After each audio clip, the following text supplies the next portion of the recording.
Sí, estuve viendo Duro de Domar, pero antes también estuve viendo, calcule usted, 678. Ah, bueno, pero no se privó de nada. Fíjese, qué raro era esto. Digo, me dejaron una pregunta que no sé bajo qué protocolos empezar a responder. Vamos a ver. La nota era, ay, que maltratan a Florencia Peña.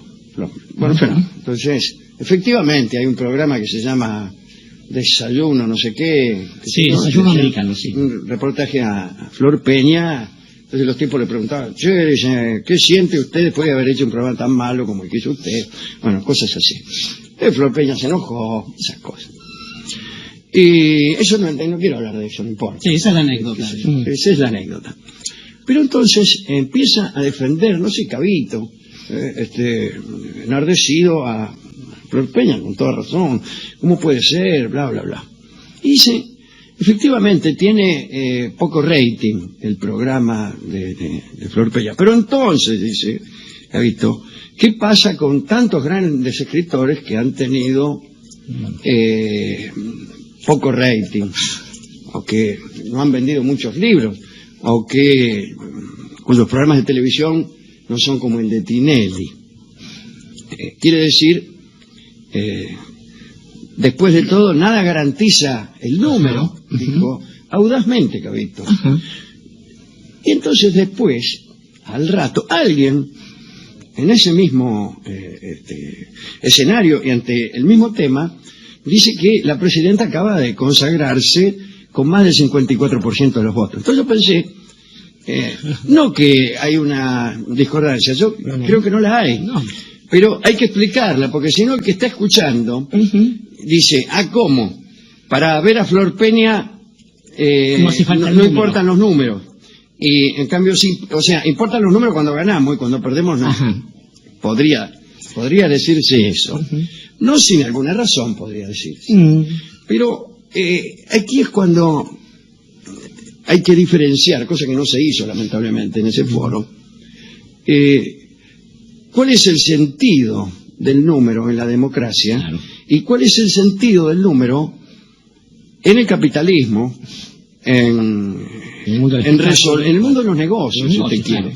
El mundo de los negocios. El mercado, o en el mercado. Son muy distintos los roles del número en la democracia. La democracia ni siquiera asegura, con esta cosa numérica, que se esté procediendo de un modo razonable. No es que se asegure eso. En todo caso, y ya hablaremos después, la seguridad que da la democracia es otra, pero bueno, ya lo vamos a decir también. Pero a mí me parece que no es que la verdad se resuelva por comicio. No es que si Florencia Peña es una buena actriz vayamos a decidirlo. Lo que sí, indirectamente se decide, es si un negocio es viable o no. Y a lo mejor lo que se ha decidido es que ese programa, que eso ni siquiera he visto, no sé, a lo mejor es buenísimo, por ahí no era viable, y eso es todo. Como podría no ser viable este u otro, que la gente resolviera no ver. Pero eso no tiene nada que ver con la obligatoriedad que la ley consagra para las elecciones. Es una metodología que tiene que ver con la voluntad, por algo se llama voluntad popular. Es una cosa de voluntad, no una cosa de aval de unos razonamientos.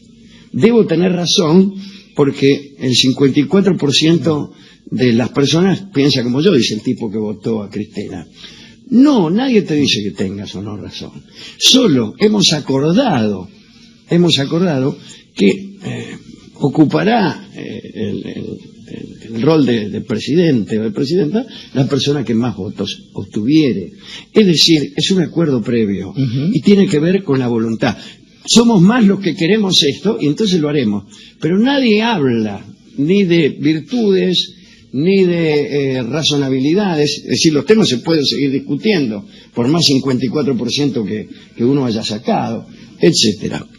En el caso de Florencia Peña, tampoco tiene que ver con virtudes, tiene que ver con viabilidad de los negocios, pero no es lo mismo que un negocio sea viable que la voluntad popular, son distintas cosas. Además hay, Alejandro, una categoría accesoria a esto, y es que la democracia, que tal como la entendemos nosotros o la practicamos aquí, que es un sistema en el cual la persona que más votos obtiene accede a la primera magistratura, está pensado, es un sistema pensado para garantizar no el bienestar de las mayorías, sino la supervivencia de las minorías. De hecho, es un gobierno de mayorías populares, como el que le ha garantizado a minorías en términos de elección sexual o de cualquier categorización que nos ocurra, la posibilidad de acceder a beneficios democráticos, ¿no? Sí, pero hay una cosa más, mire, que me parece que es más, que es anterior y que hace al concepto mismo más que la situación eventual de la Argentina. Justamente hoy vamos a hablar de Platón. Y Platón se planteaba el siguiente problema: ¿quién debe gobernar? Claro. ¿Quién debe gobernar?, decía. Entonces no le gustaba que un tipo fuera elegido, porque él decía,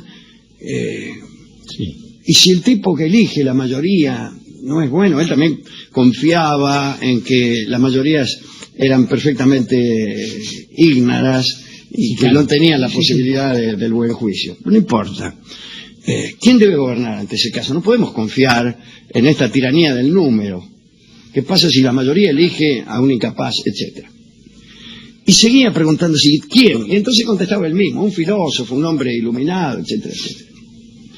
Pero muchos siglos después aparece Popper. Karl Popper. Y convierte esa pregunta en otra.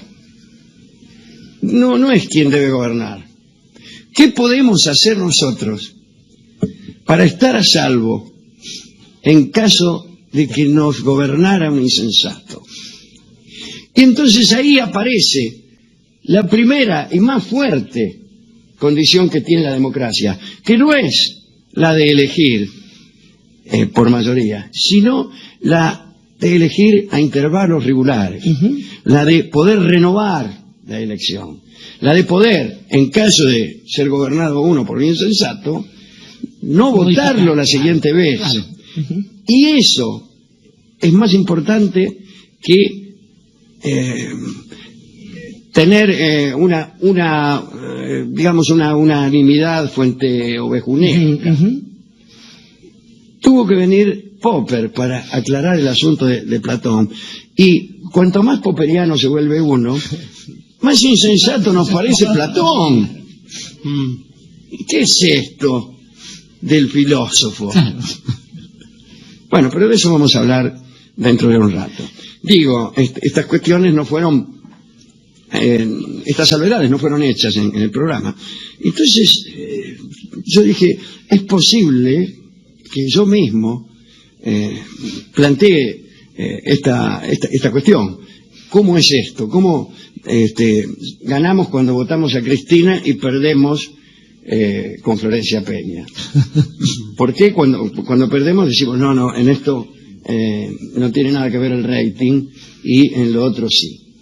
Bueno, las respuestas acaban de ser esbozadas, no sin un gran cuidado, porque son asuntos de muy fina. Son muy delicados, porque además el primer hiperpoperismo que a uno se le ocurre es, si allí cuando uno percibe un insensato gobernando, en el turno siguiente no lo vota, ¿por qué cuando en lugar de insensatez uno encuentra sensatez y mesura y, eficacia, no puede volver a votarlo?